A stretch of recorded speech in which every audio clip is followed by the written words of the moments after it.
After a 2021 season that was a disaster for Dean Kremer, he bounced back in 2022 in a way that made us think he might really be a future rotation piece for the Orioles. So how good was he this year and how good can he be moving forward? Brendan Mortensen of MASN joins us to answer that question on this episode of the Locked On Orioles podcast. You are Locked On Orioles, your daily Baltimore Orioles podcast. Part of the Locked On Podcast Network, your team every day. Hey there, Orioles fans. Today is Friday, December 2nd, 2022, and welcome back into the Locked On Orioles podcast, part of the Locked On Podcast Network, your team every day. As always, I'm your host, Connor Newcomb. We will get to our guest on today's episode in just a second to talk about Dean Kremer and his 2022 season. But first, today's episode is brought to you by BetOnline. BetOnline has you covered this season with more props, odds, and lines than ever before. BetOnline, where the game starts. So we'll bring in Brendan Mortensen of MASN here, co-host of the MASN All Access podcast, covering all things Orioles. You've seen him plenty of places talking about the O's, and Brendan is back on this pod. And first of all, Brendan, thank you so much for joining us once again. Yeah, thank you for having me. It's nice to be a friend of the pod officially in terms of, when I get invited back on a somewhat regular basis, which is pretty nice. Yeah, I actually asked for people's Spotify Wrapped over the last couple of days, and definitely a lot of jostling for position on some people's Spotify Wrapped. We had some MASN All Access #1, some Locked On Orioles #2. We had it flipped as well. So we're on a Spotify Wrapped kind of podcast war right now. Yeah, it's a battle. I think I went through your comments and liked only the Spotify Wraps that had the MASN All Access podcast in there because I had to assert my dominance in the Orioles podcast sphere. Well done. And that's how you do it. So We're going to talk about Dean Kremer, and we are winding down to the end of the Orioles 2022 player season review series here on the pod. We've actually got two players left. One is Dean Kremer. The other is Anthony Santander. We'll get to him next week, but really two of the most important players on the Orioles 2022 squad. And we leave them towards the end. And Dean's the final pitcher we get to because I think it's pretty clear that no one had a better turnaround from 2021 to 2022 than Dean Kremer. And before we jump into the why, jump into the reasons, what was your optimism for him coming into the season? And what was kind of the wow or shock factor that essentially he ended the year with a 3.23 ERA, and I would argue a locked in spot in the 2023 rotation. Yeah, entering last year, I don't think there was a lot of reason for optimism with Dean Kremer. He ends the 2021 season having made 13 starts in the bigs with a 7.55 ERA. Then he goes down to AAA Norfolk, and he's not good in AAA. He has a 4.91 ERA in 17 games down there. So whatever flashes we saw of Dean Kremer in 2020 just didn't really show up in 2021. I think there was a lot of optimism entering that season. And then after pretty much a full year of struggles, where we saw struggles at both the major league and minor league levels, I don't think I really expected anything out of Dean Kremer in 2022. When spring training rolled around, I assumed that he would be at least in contention for the starting rotation. I didn't know if he would actually earn a spot there. But then if he did get a spot, I really wasn't expecting much out of Dean Kremer. Certainly not a 3.23 ERA, maybe a fringe number 4, number 5 starter. Maybe that was just me giving up on Dean Kremer a little bit too quickly. But there was really just nothing to write home about in the 2021 season and not a ton of room for optimism. Yeah, and he only threw 125 innings. He made 21 starts. But if you remember, the reason was, he did make the opening day roster for the Orioles. Now, it wasn't in the rotation. They had a couple of guys who were previous starters who made the team as relievers. Keegan Aiken was another one who found a role out of the bullpen. And Dean Kremer's warming up that final game of that first series in Tampa. And all of a sudden, he feels something. He goes down, doesn't get used in the game. We're like, what happened? Dean Kremer was warming up. I think he was the only pitcher who wasn't used in that first series in Tampa. Turns out an oblique injury, and he misses the first 2 months of the season. So it was almost like, okay, he's coming off this awful year where he couldn't stay in the bigs. He had bad numbers in AAA. He had a good spring training. He made the team, and now this happened. And I'm going to be honest, I knew when he came back, I figured he would be put back in the big leagues just because the Orioles still needed pitching at that point. They didn't really start getting hot until July. But I had almost kind of brushed him off, and I wasn't really talking a lot about, days leading up to, weeks leading up to Dean Kremer returning. Like, it was almost an afterthought once he got injured as well. Yeah, and once he came back, his performance was almost really weird. Like, I wasn't really buying his success the first 5-10 starts that we saw from Dean Kremer, because the flashes that you saw from him in the 2020 and even the 2021 season, where he just wasn't very good, the flashes that you saw were when he had high strikeout games because the stuff was always really good. And then he comes back in 2022 with just a completely different approach on the mound. He's not trying to strike as many guys out. He's just throwing more strikes, throwing more good balls in the strike zone. So it just looked like a completely different pitcher that took a little bit of a time to adjust to. He came back and actually, it looked really bad. I think he gave up a 3-run homer in that first inning. He came back against Cleveland, that first start, June 5th. But he ended up going 4 1/3, only gave up those 3 runs. And then it was a solid start against Kansas City. And then he went 6 scoreless against the Rays, 5 2/3 scoreless against the White Sox, and 7 scoreless against the Mariners. And you started to think, maybe this could be the guy. Well, then July happened for Dean Kremer, and he made 5 starts in that month. He had 1 scoreless start against the Angels.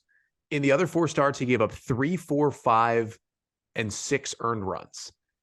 And I kind of just thought we were back where we were in 2021, where he definitely showed even better flashes at times when he first came back, but he just was not right in July. And he had another rough start on August 11th, and we just weren't sure. And then he never had like a couple absolute dominant starts in a row. But for the rest of the year, he was just really, really consistent. He pitched deeper into games, and he didn't, he never struck out 10 batters this year. I mean, his season high was 7 Ks. But what he did was keep the pitch count down, pitch deep into games. Of course, we know what he did against the Astros with the complete game shutout. But he was super consistent, and we got to a point in really September, but also late August, where you could basically count on like 6 strong from Dean Kremer every time he went out. And that's what the Orioles needed this year. Yeah, he ends the season with an 8-7 record. I don't think that's really indicative of how well he pitched, because as you said, Connor, it seemed like down the stretch, every time Dean Kremer was on the mound, you felt pretty confident in your ability to win that game. And the Orioles lineup wasn't producing a ton of runs. I think they finished the season with just over 4 runs per 9. That doesn't win a ton of games. But with Dean Kremer, he was allowing 2, 3, 4 runs a start. That kept you in pretty much every game. And if he's able to maybe not be the dominant pitcher that we saw flashes of in 2020 or 2021, if he's just able to be a consistently good pitcher, a good number 3 or number 4 next year, he's going to have the Orioles winning a lot of baseball games. Because if you're only giving up 3 runs over 6 innings, it's a quality start. It's a good start. And that's really all you need from Dean Kremer. You don't need him to be a dominant strikeout guy. You just need him to keep the pitch count down, throw strikes, and not lose you the ball game. And that's what he did oftentimes last year. Yeah, and it was the big difference from 21, because he came up in 2020 and he made those 4 starts, and he had the 1 bad one at the end of the year, but the first 3 were really good against the Yankees. And then 2021 is 13 starts at 7.55 ERA, and you're just looking at him like, what are we going to do here? And then 2022, the full stats, 22 appearances, 21 starts.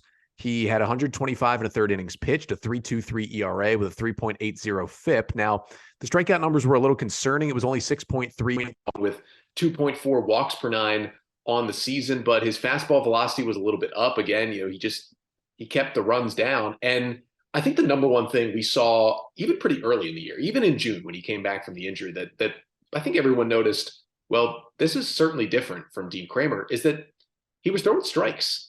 And it wasn't necessarily something that he was able to do in 2021. It always felt like, he had those awful starts against Toronto, specifically in 2021. And he just felt like he was scared to pitch to that lineup. He was at times nowhere near the strike zone. At best, he was trying to hit the corners and basically missing with everything. But he comes into this year, and this guy is all over the strike zone, especially early. And then when he got more confidence in a lot of his pitches, he wasn't in the zone as much, but he was making quality pitches outside of the strike zone. And he was just a different pitcher in terms of confidence, it seemed in that way. Yeah, when Dean Kremer threw strikes in 2021, when he threw balls in the zone, it seemed like they were home runs. I can't count the number of hanging curveballs or just hanging breaking balls that we saw from Dean Kremer early on in his career that went for home runs. In 2021, he allowed almost 3 homers per 9 innings. In 2022, that number dropped to 0.79 per 9 innings. So he was throwing a lot better strikes when he was throwing strikes. His ground ball rate increased by about 10%. So the pitches that he was throwing, yes, they were strikes, but they were quality strikes. They weren't strikes in the middle of the plate that hitters could do damage with. So he was limiting that damage a lot better. And as you said, Connor, he was a lot more confident with his pitches. He was a lot more confident in the strike zone. And his pitch mix got a lot better and a lot more effective as well. Yeah, we'll talk about that pitch mix in a second. And just had to say, his in-zone percentage in terms of pitches in the strike zone, it was pretty similar. It actually went down a little bit. But here's the big difference. First pitch strike percentage went up from 55 to 65%. That is a huge, huge difference getting ahead of hitters. And his chase percentage went up from 25 to 35%, which means he was throwing way more pitches that were competitive when they were out of the strike zone. Most of the time in 2021, guys would see a pitch out of his hand, ball out of the hand, ball at the plate, and they just take it. He was throwing strike to ball and was a lot more confident in that sense to pitch in and out of the zone. But we will get to Dean Kremer's stuff, how he changed it a little bit this year to help him have success in just a second. But first, this episode of the Locked On Orioles podcast is brought to you by betonline.net, which is your number one source for sports betting info, stats, news, and analysis here this December, because we got a lot going on in the world of sports. Of course, college football championship weekend starts tonight. And then you got the NFL every single Sunday. You can get all the lines and all the odds on every game. But there's also college basketball, the NBA, the NHL, and the World Cup is going on. The U.S. tomorrow morning taking on Netherlands in the round of 16. You can get the odds and the lines at BetOnline. And if you love sports podcasts, I hope that you do. If you're listening to this one, you can find those at BetOnline as well. They are always the fastest and easiest way to get your betting fix. So head to the website today or use your mobile device to learn more at BetOnline, where the game starts. So we're here with Brendan Mortensen of MASN All Access to talk about Dean Kremer and his bounce back 2022 season with the Orioles, a 3.23 ERA for Dean over 125 innings. And we'll kind of get to, what we think about Kremer going into 2023 here at the end of the pod, but really wanted to focus on what the stuff looked like for Dean Kremer this year, because it was certainly different. And it helped him be a better pitcher. I think number one thing you notice, his fastball ticks up about a mile per hour. The four-seamer averaged about 92.6 last year. It was at 93.5 this year. He was throwing it harder with a lot more confidence. He threw a lot more cutters this year. He was basically an even split between four-seamer and cutter as his top 2 pitches.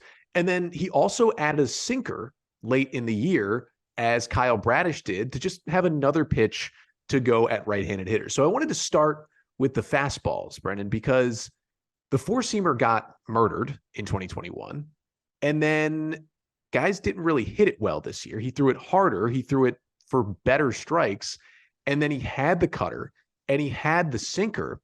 And there were times this year where Dean Kremer could throw just his 3 different fastballs and get guys out at certain points.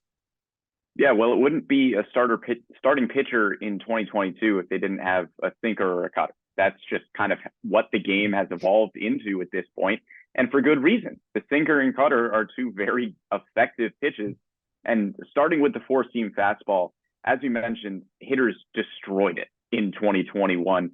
Had runs above average in 2021, was at a negative 6.9 on that fastball. This year, it was positive at a 4. So Dean Kremer, as you mentioned, the velocity goes up, and also the hitters weren't looking for it as frequently. Dean Kremer was not throwing the fastball as frequently, and when you're not throwing it as frequently, then hitters just aren't going to get the timing of it down as much as they were in 2021. And mixing it with the cutter and sinker, they look very similar coming out of the hand. They have a similar velocity, so hitters aren't able to pick it up as well. And it allows the fastball to play off of that cutter and sinker a lot better. As you mentioned, the cutter usage up by about 10% this season, the fastball usage down by about 15%. So obviously using that pitch more, the cutter, and then adding the sinker as well, you're able to just get a better mix. And all three of them are able to be effective pitches rather than just kind of being a one-trick pony with the fastball, where it wasn't a terrible pitch on its own in 2021, but because it was kind of the only thing he had, it just got absolutely destroyed. Yeah, and it was so funny that he just continued. He threw it 56% of the time last year, that four-seamer, and it just got mashed. And you almost felt like he just didn't have the confidence in the other pitches to mix them up, or felt like he couldn't throw the other pitches for strikes, which is really what it looked like at times. Like he would try to throw that cutter or that changeup last year, and it was just nowhere close. So we'd have to go back to the four-seamer. They'd be sitting on it.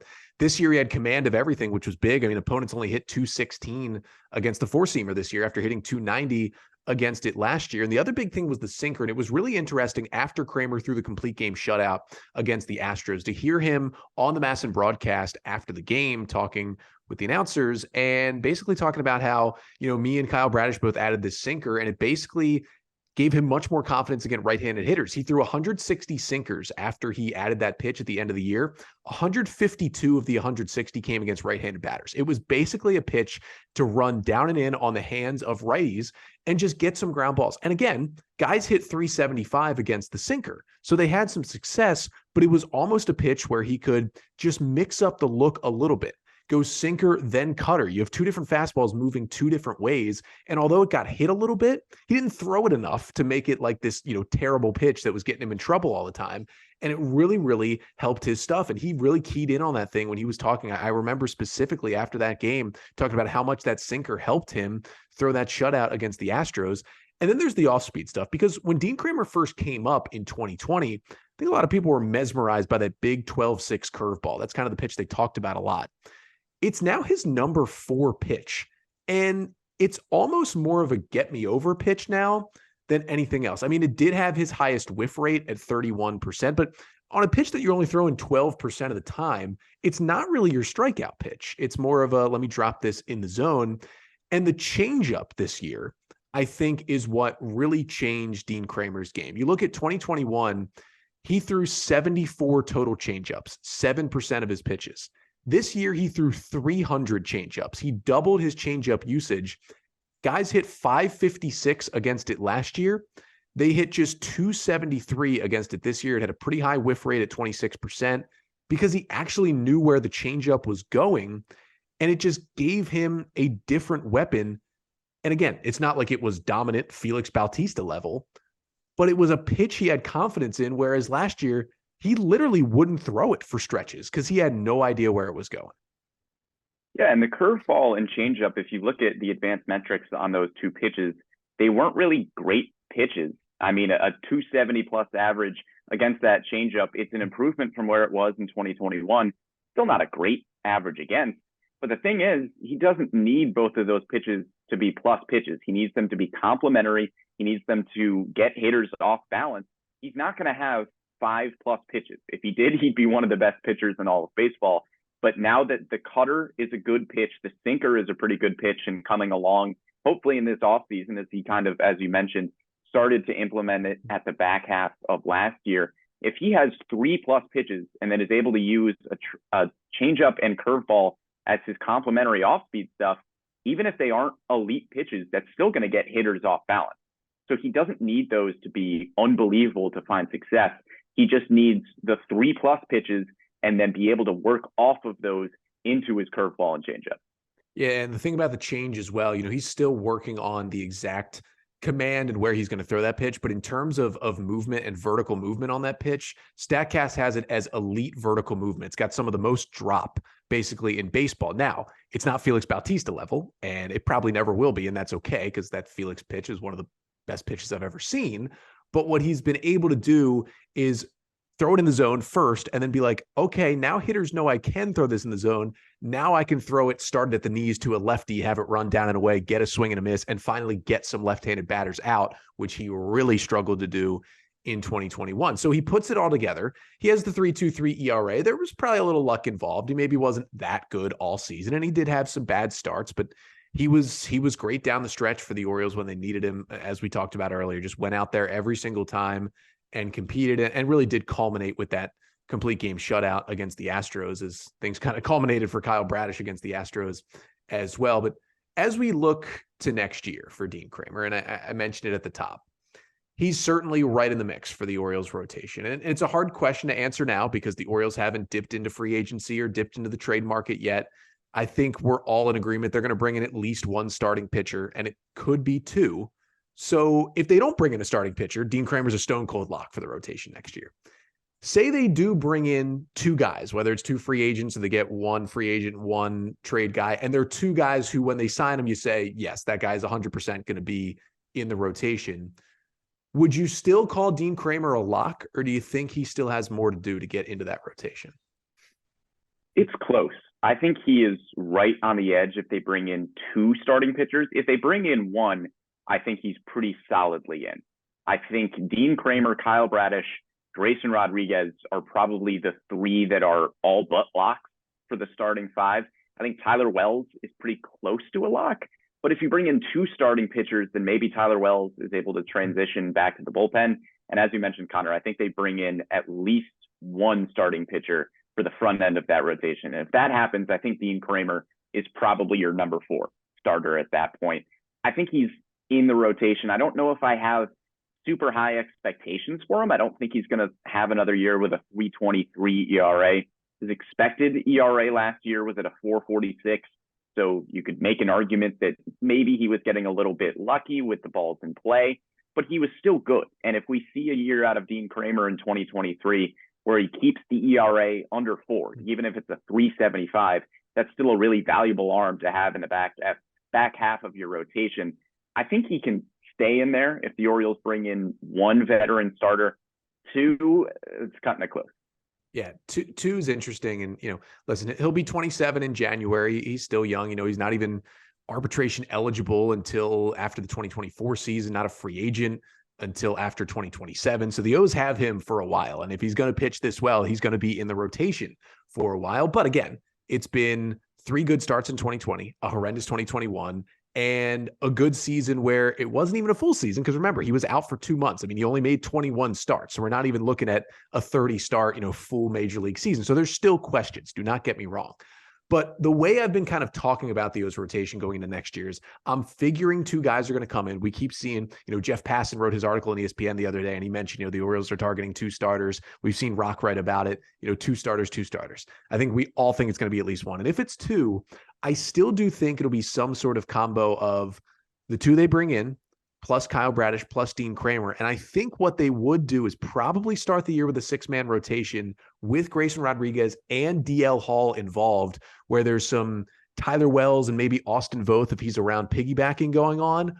But I think the real question is, once we get to May, does Dean Kremer have a rotation spot? Because I think a lot of teams, including the Orioles, will once again start with 6 guys. And especially with the O's, I think still wanting to have DL Hall be a starter and not just put him right in the bullpen, he'll get that chance. But I do think even when those changes are made, he's done enough. And maybe he comes out and he's not good in April. I think one good thing that helps him is that the O's had the confidence to put him in the bullpen to start last year before the injury. So that's still a potential if things don't work out down the road. But I think how we can kind of wrap this up is, look, Rylan Bannon's gone after getting his short chance. Yusniel Diaz is a free agent. Zach Pop was taken in the Rule 5 draft, and I don't know who I'm forgetting from that deal. There was another infielder who was not good, came over and played in the major leagues right away. Breivik Valera. I'm trying to think of it too. I think that was Breivik Valera. Yeah. So you have all those guys from the Manny Machado trade. And at the very least, even if Dean Kremer isn't a 3.23 guy for the rest of his career, he gave us at least 1 season, and it feels like he's going to give us more getting something out of that deal. It's tough to continue to harp back on it, but there's probably a little more pressure on Dean Kremer than there is on a guy like Tyler Wells to continue to be as good as he's been. Because Tyler Wells was a Rule 5 pick, and Dean Kremer was in the trade where the Orioles traded away their franchise cornerstone, and it was nice to see that he kind of put that behind him this year and had a successful season. Well, that being said, I don't know if there's any added pressure to Dean Kremer. I'm sure he would say that he doesn't feel any added pressure being in that Manny Machado trade, especially considering the fact that he was not really the centerpiece of that Manny Machado trade. That was Yusniel Diaz, who came to Baltimore and was immediately their number 1 prospect in their system, which I think probably said more about the state of the Orioles farm system than the quality of prospect that the Orioles got in Yusniel Diaz.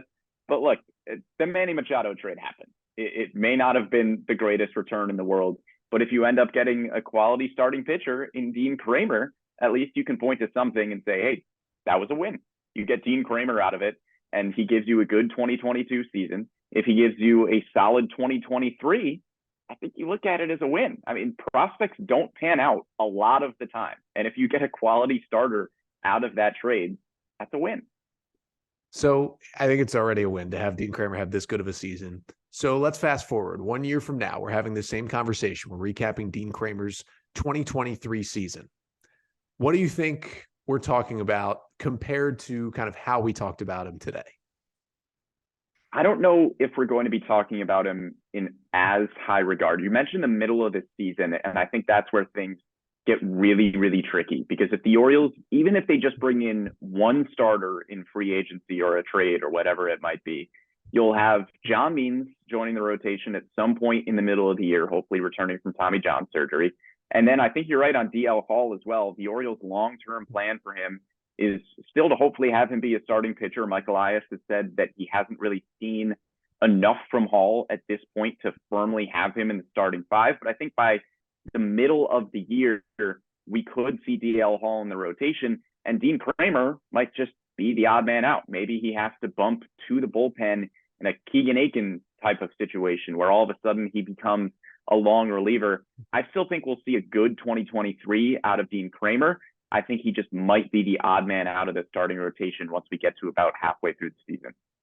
But the thing is, he certainly pitched well enough this year that he has the inside track over even a DL Hall, at least to start the year, to pitch well enough to keep that job that he currently has. And what we want is for the Orioles to have to make really tough decisions with Hall pitching well and with Means looking healthy and coming back. That's what we want in June or July, some really tough decisions to have to come down on Mike Elias and Brandon Hyde and that staff. But Brendan, thank you so much for joining us to talk about Dean Kremer's really awesome bounce back 2022 season. Let everybody know kind of where they can find you and where they can find the things you're doing to cover the Orioles over at MASN here as we get to winter meetings, which means hot stove heating up.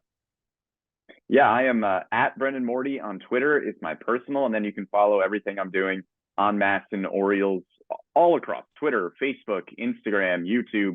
I will be at winter meetings here in just a few days, and we'll have plenty of coverage for you from there. Make sure you're following along.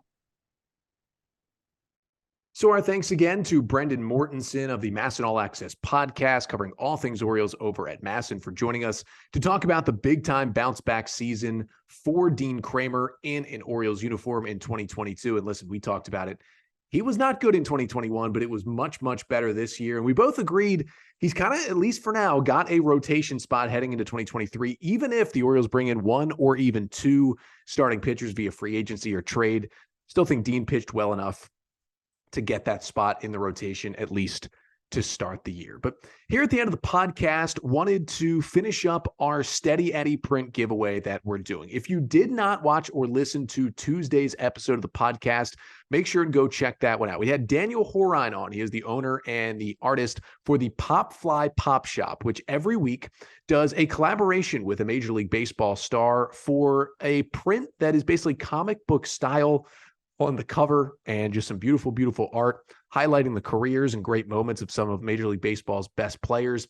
And this week's print was of Eddie Murray, and he collaborated with Eddie on this print, actually had Eddie on his YouTube channel on Thursday night. So make sure to go back and check that out as well if you haven't already. But I got to see the print, got to talk with Daniel on Tuesday's episode. It was great. And he also agreed to do a giveaway of one of the prints. So to enter the giveaway, of course, you had to be subscribed to the Locked On Orioles podcast on YouTube. And you also had to leave a comment on the video from Tuesday or from any video this week mentioning your favorite Orioles memory of Eddie Murray. And congratulations to Will D. That is Will D.E. for winning the Steady Eddie print. Will, make sure to email me. That is lockedonorioles@gmail.com. Again, lockedonorioles@gmail.com. Or you can send me a DM on Twitter @LockedOnOrioles, and I will get you that free Steady Eddie print. Congratulations on winning. Will left a comment on the Tuesday episode of the pod and just wanted to read it with his favorite Eddie Murray story because it was just an awesome answer to the question as well from Will, who said, quote, I was too young when Eddie finished his career to have any lasting memories, but the Orioles put on a caravan right before COVID hit. Eddie was part of it. They came to Flying Dog Brewery in Frederick, Maryland. Eddie was pouring drinks for all the fans, such a great individual, made all the fans feel special. But there was this one fan, maybe more than that, for Eddie. She has a picture of her with him when she was a young child, and it turns out her father played a role in the organization back in the day. She became close to all the players, especially Eddie. Seeing him look at the picture, remember who she was, and reminisce over all the memories they had together, her and her father, it really showed the kind of guy Eddie is. It was refreshing to see such a down-to-earth star interact with a longtime fan and close friend. Just an awesome answer to the prompt from Will D. Again, that is Will D.E. is the winner of the Steady Eddie print. And again, Will, make sure to shoot me an email. LockedOnOrioles@gmail.com is the email address, and I will get you that print. And remember, do so quickly because these prints are only available until Sunday afternoon. They're only available on a week-by-week basis at the Pop Fly Pop Shop. But Will, you're going to get your hands on one of those Steady Eddie prints. But we're going to continue to do giveaways throughout the offseason here on the podcast. So make sure you are subscribed to the Locked On Orioles podcast here on our YouTube channel, because if you are subscribed to the YouTube channel, you are almost always going to be maybe entered, maybe involved in some way in these giveaways. Got some Orioles stuff. You see it behind me when I record the podcasts here on YouTube, but there's always some stuff to potentially give away. But again, congratulations to Will for winning that Steady Eddie print. Now, did want to shout out a couple more people here at the end of the pod before we go, just for sending the fact that Locked On Orioles was part of their Spotify Wrapped. Wanted to specifically shout out Bradley Connors on Twitter, who sent that Locked On Orioles was his top podcast and said, spent almost 1,900 minutes listening to Locked On Orioles this year. Bradley, thank you so much. I'm so glad that you have been able to stand my voice for 1,900 minutes this year. Glad you like the podcast. Hope you continue to listen. Shout out to Andrew at MD Sports Mashup on Twitter. Dave Burton, who sent in Santa's Little Helper on Twitter. Of course, Milo, who watches on YouTube, but still is going to get the shout out for writing in to say so. Brandon at B_Lions19, who listens to the podcast. Brandon Gonzalez, shout out to you as well. Sean Elliott, his podcasts were basically all Orioles related, including the MASN All Access podcast with today's guest, Brandon Mortensen, and so many more who have watched and listened to the podcast. We thank you so much for showing so much support all year. We've still got plenty more episodes to come here throughout the offseason, throughout the winter meetings, leading up to Orioles spring training. And speaking of those winter meetings, they start on Sunday, which means, as we heard, especially from Jeff Passan in his article the other day on ESPN, things are going to start to heat up this weekend. So when we come back on Monday, we might have some rumors to talk about. We might have even some Orioles moves to talk about. We'll be right in the middle of the winter meetings. Hopefully the O's make some trades, make some signings, and they've got the Rule 5 draft next week at the winter meetings as well. We'll have it all covered all next week, all your winter meetings off-season coverage, starting when I return here on Monday. But until then, I'm Connor Newcomb, and this has been the Locked On Orioles podcast, part of the Locked On Podcast Network. Your team every day.